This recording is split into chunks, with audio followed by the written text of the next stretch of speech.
Oi gente, bom dia, boa tarde, boa noite. Estamos aqui novamente com as assombrações de Recife, Pernambuco, fatos inusitados, histórias assombrosas, coisas do outro mundo. A gente sempre está trazendo aqui para vocês. Então tem uma história muito legal, é que se você parar para pensar assim, Recife, Pernambuco, Olinda, sempre foram palco de coisas ligadas com feitiçaria. É engraçado desde o começo.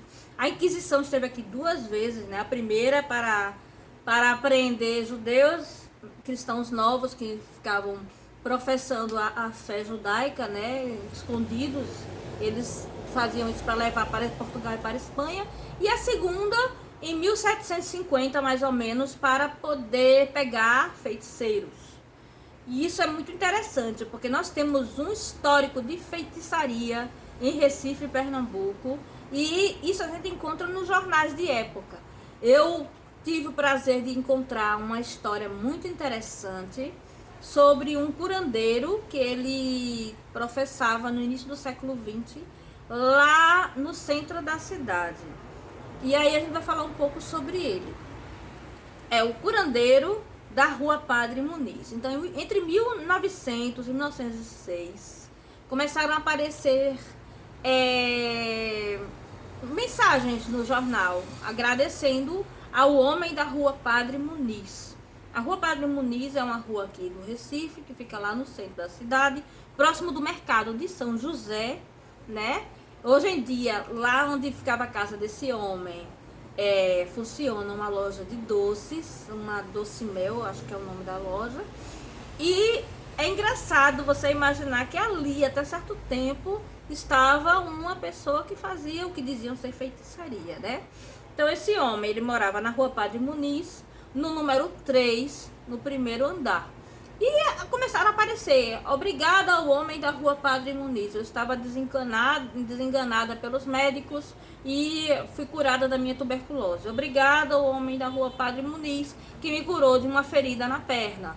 E essas coisas que foram chamando a atenção das pessoas, porque este curandeiro da Rua Padre Muniz, ele fazia, né, professava a sua arte mágica diferente dos médicos. Isso começou a incomodar, de certa forma, os médicos de Recife.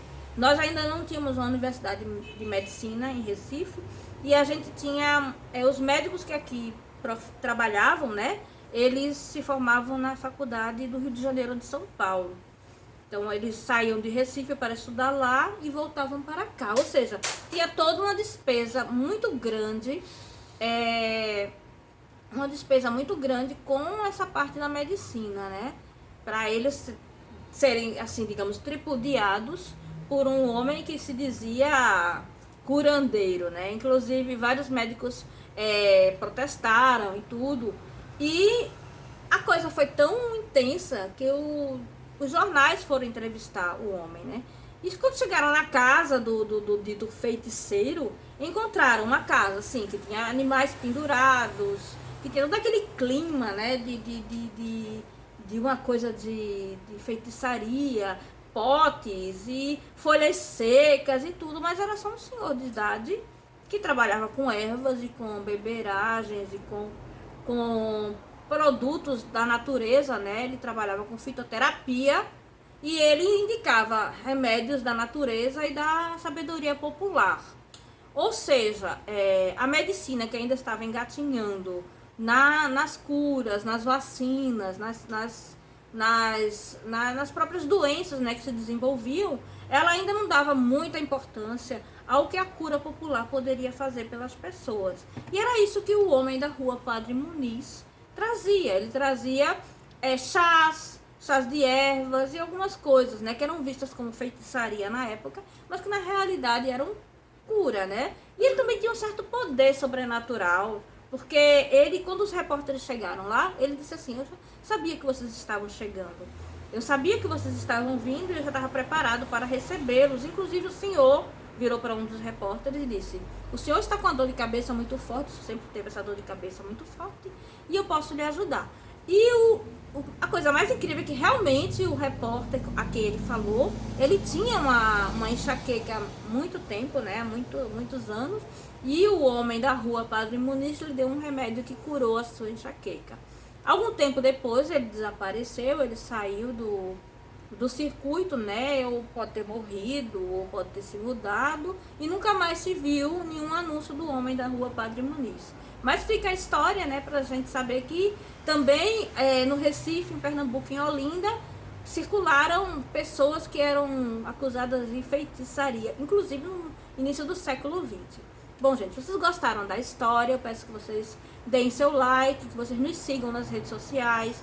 Esse vídeo e áudio vão estar nos podcasts, vão estar no IGTV e vai estar no YouTube do Sombras do Recife. Todas as nossas fanpages, o nosso perfil do Facebook, o nosso perfil do Instagram, é tudo com o Sombras do Recife.